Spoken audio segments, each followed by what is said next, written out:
नमस्ते दोस्तों। आज का विषय है how to get rid of anxiety, depression और इससे हमें राहत कैसे मिले। घबराहट, हिंदी में जिसे घबराहट कहते हैं।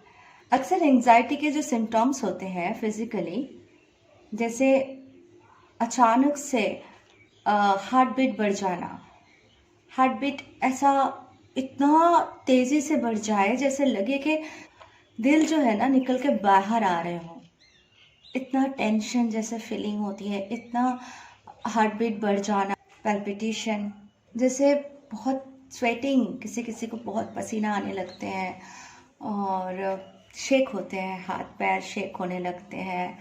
ठीक है, कुछ समझ में नहीं आता है, ब्लैंक होने लगता है माइंड, कुछ समझ नहीं पाते हैं, बहुत एकदम बेचैनी हालत हो जाती है।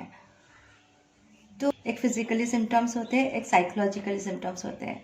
साइकोलॉजिकली जो सिम्टम्स होते हैं जिसमें हम देखते हैं कि बहुत थिंकिंग आना, ओवर थिंकिंग आना, थॉट प्रोसेस जैसे स्टॉप होने का नाम ना ले रहे हो, चलते जा रहे, सोचते जा रहे। तो इससे हमारी जो एंजाइटी का जो लेवल है, जो घबराहट है, वो बहुत ज़्यादा बढ़ जाती है। Unnecessary thought, unnecessary unwanted thought जो ज़रूरत नहीं है।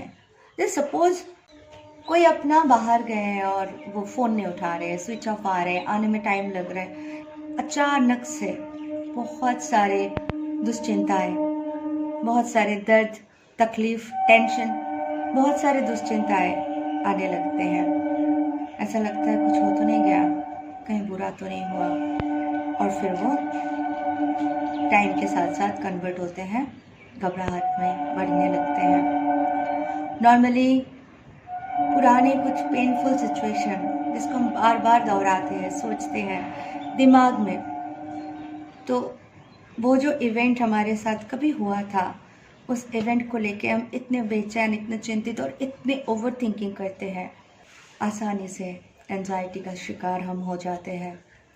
और इसमें बहुत सारे प्रॉब्लम्स दिखाई देते हैं, बहुत सारे बीमारियों का जड़ है ये।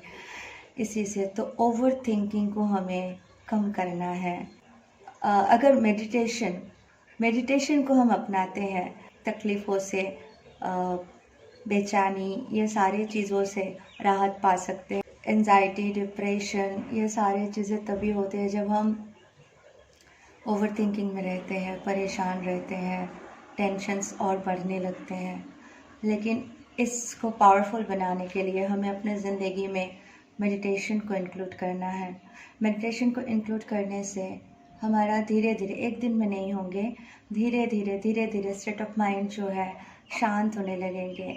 और ये जो भी ओवर थिंकिंग का प्रोसेस है, ये जो भी हम परेशान होते रहते हैं, इसको धीरे धीरे हम रीड कर सकते हैं, ख़त्म कर सकते हैं। तो एक दो दिन की तो बात नहीं, बट डेली प्रैक्टिस करना बहुत ज़रूरी है। जैसे हमारे आत्मा है, आत्मा को भी तो फूड चाहिए।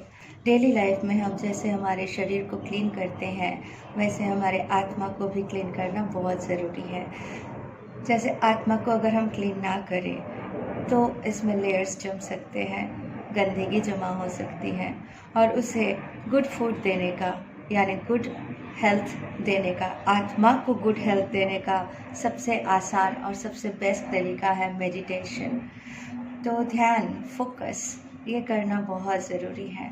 15 मिनट एटलीस्ट खुद के लिए निकालना और शांत होकर बैठ जाना, आत्मा को पावर देना। पावर हम कहाँ से लाते हैं? यूनिवर्स से, पावर ऑफ ओशन से। अगर हम पावर लेते हैं, यूनिवर्स से कनेक्ट करते हैं, तो हमारे जो सोल है उसका लेवल अप हो जाता है। उससे हमें बहुत शांति, पीसफुल माइंड, ये सब कुछ मिल सकता है। और इसी से जब हमारे लाइफ में कुछ भी दुश्चिंता या कुछ भी टेंशन आएंगे, उससे ओवरकम करने का शक्ति भी हमें आसानी से मिल जाती है। तो इसलिए हमारे डेली लाइफ में मेडिटेशन को इंक्लूड करना बहुत ज़रूरी है।